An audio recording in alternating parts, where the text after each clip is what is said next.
Yung content pala natin sa ngayon guys, tungkol dito sa two-way and three-way. Alin po ba ang maganda gamitin? Three-way o two-way? Kung napansin nyo guys, kanina, in-on off ko ito. Pag in-off kasi, ibig sabihin hindi gagana ito. Maging two-way lang siya. Pag naka-on ito, maging three-way siya. Ulitin natin guys.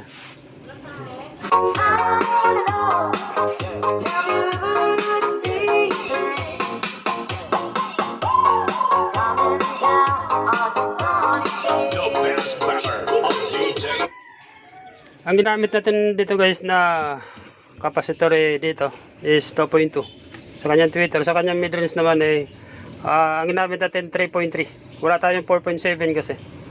Yan lang nga, kung napansin nyo, nag-series ako dito ng switch, on-off switch. Ito yung speaker na ginamit natin guys. Yan. Experiment naman ito sa tungkol sa alin po bang maganda gamitin, 3-way o 2-way speaker. Kaya lang pag sa video okay kasi maganda talaga pag mayroon siyang mid-range. Kung baka sa ano yung 3-way, ito kasi yung pinaka-simple na 3-way speaker. Yung isang woofer, isang mid-range at saka isang tweeter. Hindi mo na kailangan ng tawag nito yung dividing network, capacitor lang guys. Itong 2.2, 3.3 pataas. Depende kasi sa tweeter. Wala tayong 4.7 kaya ginamit natin 3.3. Simple lang naman guys ang connection nito. Siyempre yung pula nakaparala naman dito yan. Yan. Yung lahat na negative, sama-sama yan guys, pupunta sa amplifier. Pero sa mga nagtatanong, yung total impedance ng tweeter, mid-range itong woofer. Siyempre ito 8 ohms. Kaya yung impedance niya 8 ohms.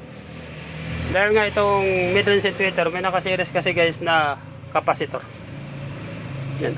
Ulitin natin.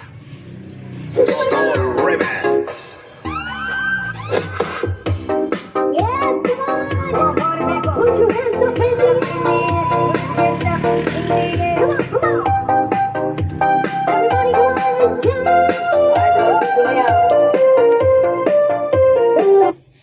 Maganda talaga guys tumunog pag 3-way compare doon sa 2-way speaker lang.